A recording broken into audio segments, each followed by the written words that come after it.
Jom saya kongsikan dengan korang bagaimana bertemu dengan Herbalife ni, komunitinya, produknya kan, falsafahnya mengubah saya daripada seorang yang dulunya begini, dia ada masalah water retention yang teruk kan, masalah energy levels yang teruk, kulit pun ada masalah juga dulu, overall health tu tak dalam level yang okey lah.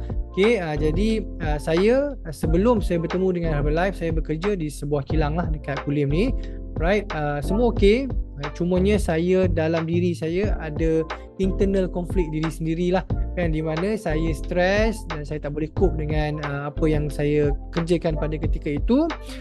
Jadi saya jatuh ke dalam satu fasa tu, iaitu stress eating, emotional eating pertama sekali.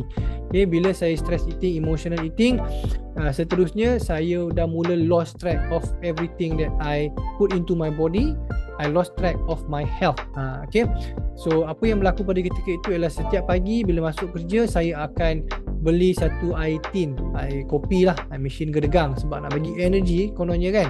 Lepas tu minum. Bila lunch, lepas lunch saya akan beli satu lagi tin air mesin gedegang tadi tu, air kopi tu. Lepas tu yang lagi dahsyatnya, waktu lunch tu saya turun bawah, saya akan beli roti yang panjang tu kan, yang ada inti tu. Okey, itu dah jadi saya punya amalan lah, macam dessert saya waktu itu kan. Lepas tu on the way balik kerja pula, saya akan singgah dekat kedai-kedai runcit ataupun 7-Eleven untuk beli aiskrim pula. Okay, so ini macam almost rutin harian saya dulu.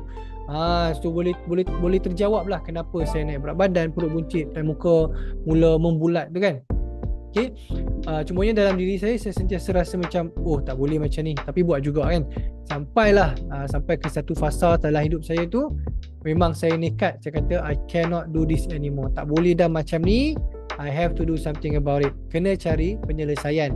Okay, waktu itulah saya bertemu dengan Herbalife, saya join program Herbalife kan. Saya ubah gaya pemakanan saya terlebih dahulu kan. Saya follow 5 kali jadual makan. Sarapan saya dengan nutrisi Herbalife, lunch saya boleh makan nasi, dan dinner saya dengan nutrisi Herbalife. Alhamdulillah, ubah tabiat itu kan. Mula follow betul-betul jadual tersebut, kurangkan gula, saya mula pupuk dalam hati ni untuk mula untuk tidak minum air manis di luar kan.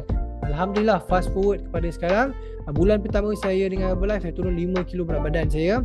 And hari ini Alhamdulillah, saya lebih sihat, lebih bertenaga, lebih happy kan, lebih kulit pun makin okey.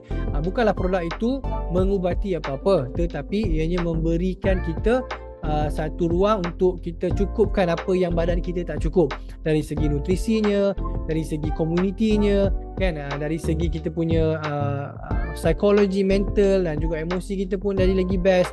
So enjoy kan. Jadi Alhamdulillah, saya dah 4 tahun bersama dengan Herbalife, maintain my ideal weight and just happy with the community, with the products kan, dengan falsafah Herbalife, dan sekarang membantu orang pula. Okay, jadi kalau anda pun ada cerita lebih kurang macam saya, yang mana anda dah lost, dah give up dengan anda punya kesihatan, dengan anda punya berat badan kan, tapi anda rasa macam still kena do something, okay, inilah platformnya, inilah komunitinya kan. Mula dengan join kita punya cabaran dulu. Bulan Februari kita dah buka, anda langkah pertama masuk join cabaran dulu kan. Kenali komuniti, kenali nutrisi Herbalife, kenali kita punya produk macam mana, kenali falsafah Herbalife macam mana, then you will understand this is the best platform, the easiest way for you to be back on track of your health.